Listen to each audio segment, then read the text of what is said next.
Good morning. I am Kay, and this is the thought for the day for Wednesday, 17th November. Today, our passage comes from Matthew chapter 8, verses 1 to 13. The man with leprosy and the faith of the centurion. When Jesus came down from the mountainside, large crowds followed him. A man with leprosy came and knelt before him and said, "Lord, if you are willing, you can make me clean." Jesus reached out his hand and touched the man. "I am willing," he said. "Be clean." Immediately, he was cleansed of his leprosy. Then Jesus said to him, "See that you don't tell anyone, but go, show yourself to the priest and offer the gift Moses commanded as a testimony to them." When Jesus had entered Capernaum, a centurion came to him, asking for help. "Lord," he said, "my servant lies at home, paralyzed, suffering terribly." Jesus said to him, "Shall I come and heal him?" The centurion replied, "Lord, I do not deserve to have you come under my roof, but just say the word, and my servant will be healed.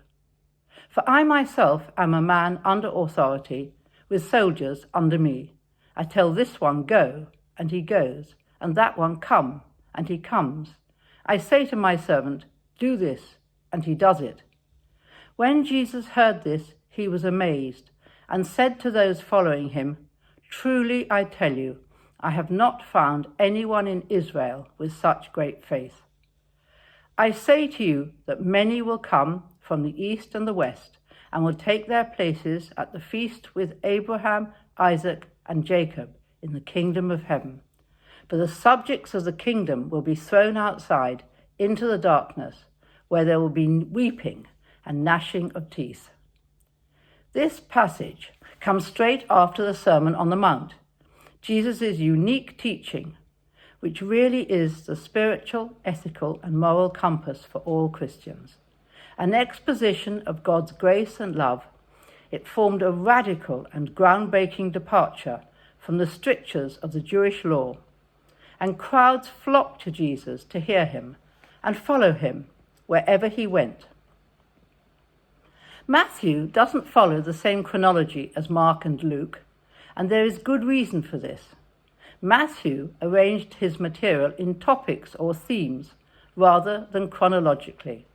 Having devoted chapters 5 to 7 to teaching, he now moves on to describing miracles from Jesus' healing ministry in chapters 8 and 9. Now, why did Matthew choose the healing of the leper and the centurion's servant to start these chapters of Jesus' healing ministry? In biblical times, leprosy was considered a curse, a terrible, incurable, and deadly disease, a kind of living death. Highly contagious, lepers were outcasts who could never get closer than 2 meters to anyone. Despite all this, this leper had the courage and faith to kneel before Jesus, saying, "Lord, if you are willing, you can make me clean." He was right to kneel down before Jesus and worship him as his Lord. And he knew that Jesus had the authority and power to make him clean if he was willing to do so. The leper had nothing to lose and all to gain, but it still must have taken an inordinate amount of courage and faith. Imagine the scene. Jesus reached out his hand and touched the man. What a bold and compassionate move. The leper probably hadn't been touched in years. How wonderful that although Jesus' word would have been sufficient, he chose to touch the leper as well. Imagine how the crowd would have reacted. But Jesus was willing, and the leper was immediately cured.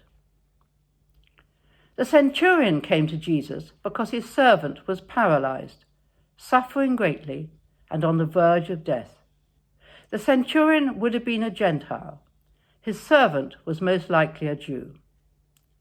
A Roman centurion had command of 100 men.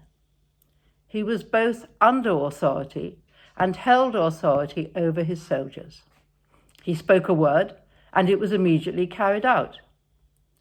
He compared Jesus' authority over the natural world to his own authority as a Roman soldier, and he knew Jesus could heal his servant merely by saying the word, and Jesus did just that. Jesus marveled at the centurion's faith, even though he was a Gentile, saying that he hadn't found anyone in Israel with such great faith. What extraordinary praise! Jesus then delivered some radical teaching.